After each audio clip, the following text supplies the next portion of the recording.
السلام عليكم ورحمة الله تعالى وبركاته. مرحبا بكم متتبعي قناة نوال ام البنات. كنشكركم على التعليقات ديالكم الزوينين، وكنشكركم على كتسولوا فيا الا تعطلت في سميتو الفيديو، ما حطيت لكمش الفيديو.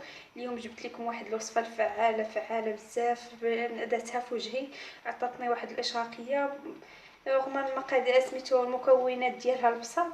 ما كنتش كنظن انهم تعطينا هاد الاشراقيه في وجهي وتعطينا هاد الجماليه، وكان قلت علاش لا ما نتقاسمهاش معكم حتى نتوما وتجربوها ان شاء الله وتردوا عليا الخبر.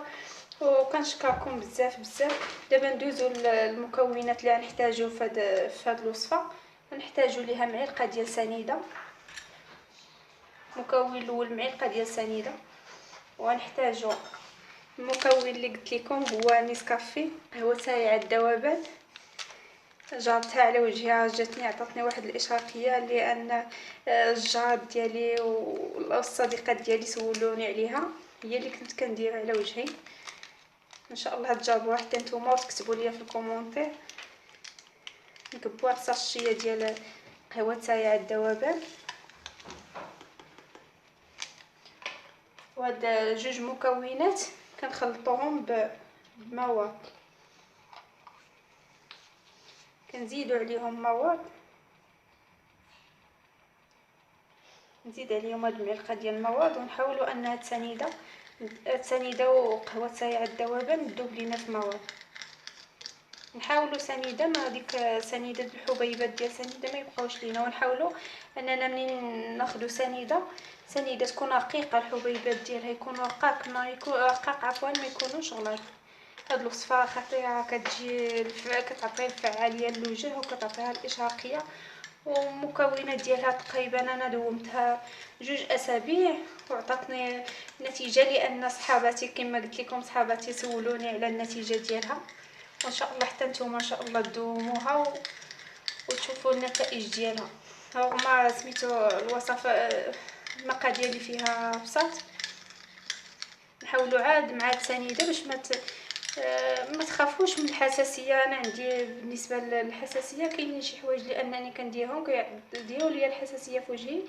هاد سميتها قهوه سايعه الذوبان ومواد وسنيده صحيين، ما فيهمش شي اضرار للوجه باش يخصوا لينا وجهنا ولا شي حاجه. كلشي كتشوفوا المواد ديالهم ماشي شي حاجه خطيره على الوجه. وان شاء الله عاد جربوها وردوا عليا الخبر. بعد ما خلطنا هاد المكونات وسنيده دابت لينا، كناخذوا هاد الوصفه كنبقاو نديرو على وجهنا، كنبقاو نديرو كوماج بحال هاد الطريقه. كتبقاي تدلكي بها وجهك تقريبا شي 3 دقائق، وحنا كندلكو وجهنا بهاد الطريقه، ونديروها حتى العنق ديالنا وسميتو العنق ديالنا ويدينا باش يكون اللون متوحد. ما نديروش الوجه ونخليو العنق. ديما الغلط اللي كنديرو هو كنديرو الوجه ونخليو العنق. خصنا ضروري ندلكو مزيان وجهنا تقريبا شي مده 3 دقائق، وحنا كنديرو كوماج لوجهنا هكا. صدقوني يا البنات، هاد سميتو هاد قهوه سايعه الذوبان كتعطي نتيجه مبهره ان شاء الله، وعاد جربوها ان شاء الله.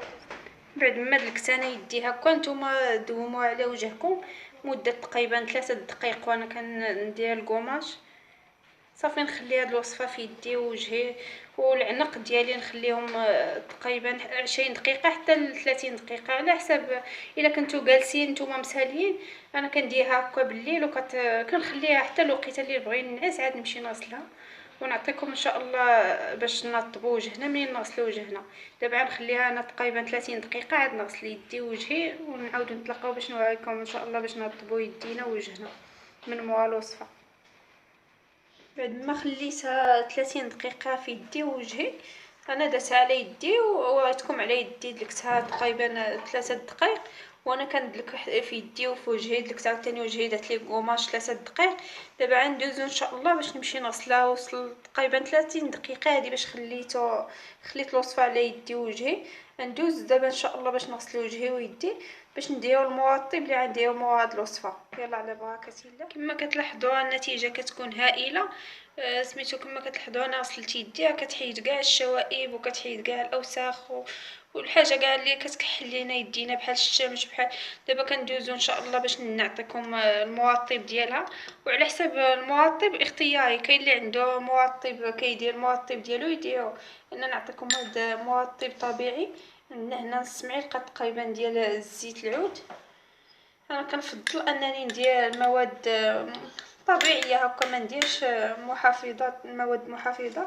كنزيدو عليه هاد زبده الشيا. اكثر الناس البنات ما كيعرفوش هاد زبده الشيا. هاد زبده الشيا مفيده، كتغذي لينا البشره وكتعطينا اللمعان في الجسم ديالنا، سواء الجسم سواء الوجه ولا اليدين ولا الرجلين ديالنا ندهنوا بها. كتعطينا واحد الفعاليه، كتعطينا رطوبه للذات ديالنا زوينه بزاف. ان شاء الله نعطيكم كثر الوصفات منها كيفاش كنستعملها بزاف د الوصفات. كنخلطوا هاد الزيت العود مع هاد زبده الشيا. وبالنسبه للبنات اللي ما عندهمش زبده الشيا يقولوا لا ما نديروش هاد الوصفه، ماشي ضروري اننا نديرو زبده الشيا. بعض المرات الا ما كانت متوفره عندي في الدار كنكتفي عاد بزيت العود. كنخلط زيت العود ولا فازلين وكنديرهم زيت العود مع فازلين وكندهن بهم ويدي ووجهي. بالنسبه للبنات اللي بغاو يحتفظوا بهاد الوصفه، كنخلطوا هكا زبده الشيا وهي والزيت العود. كندير واحد الكميه وفيره وكنديروها في واحد العلبه ديال الزاج تكون محكمه الاغلاق، وكنحتفظوا بها في سميتو في البلاكار ديالنا. وكنبقاو هكا مع ندهنوا بها يدينا وندهنوا بها وجهنا. اكثر يا انا كندهن بها سميتو كندهن بها وجهي. والحمد لله وجهي سميتو ما فيهش تجاعيد وما فيهش دوك النقط السوداء. وكلهم الناس كيسولوني اش كندير لوجهي. هذه هي السر اللي كندير لوجهي. اكثر هي هاد الوصفه ديال نيسكافي كتعجبني، كندير شحال من وصفه ولكن ديما كنرجع لهاد الوصفه لانها كتعجبني وسهله. ان شاء الله نطبق دابا هاد الوصفه. هاد الوصفه على يدي وجهي. كناخذوا هاد الزبده اللي خلطت مع الزيت كنبقاو ندلكو بها يدينا ووجهنا. هذا مرطب كيرطب لينا البشره باش يسد لينا دوك المسام اللي حلينا لان نيسكافي وهذيك سنيده كيحلوا لينا المسام ديال اليدين ديالنا والعنق والوجه. كنحاولوا حنا ندخلوا هذا سميتها هذا الزبده هي والزيت في يدينا ووجهنا. انا ديما كنديرها بالليل. اكثر هي كنديرها انا في وجهي يدي، ما كنديرهاش فيهم بزاف. الشمس ديال البحر وسميتو شوطاتنا بزاف. وبالنسبه للناس اللي في الباديه كيخرجوا للشمس. منين نديرو هاد الوصفه نديروها بالليل. ملي نفيقوا الصباح هكا نغسلوا يدينا ووجهنا بالصابون عاد نخرجوا. ما خصناش نخرجوا هاد الزيت كاينه لينا في يدينا ولا في وجهنا. الا عجبتكم الوصفه ديال اليوم ان شاء الله شاركوها مع الاصدقاء والاحباب ديالكم. وبالنسبه لهاد الوصفه البنات نسيت ما قلت لكمش نطبقوها 2 المرات في الاسبوع. نبقاو نديروها 2 المرات في الاسبوع كنديرها على وجهي.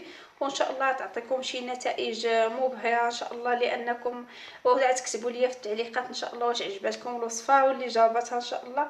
وتكتب لي في الكومونتير لان الوصفه نجحت معها. وان شاء الله الوصفه اخرى ان شاء الله ولا شهيوه اللي بغيتوها ان شاء الله قولوها لي في الكومونتير وانا نوجدها مع الاخوات ديالي. مرحبا بكم عندي. يلا كنشكركم على التتبع ديالكم.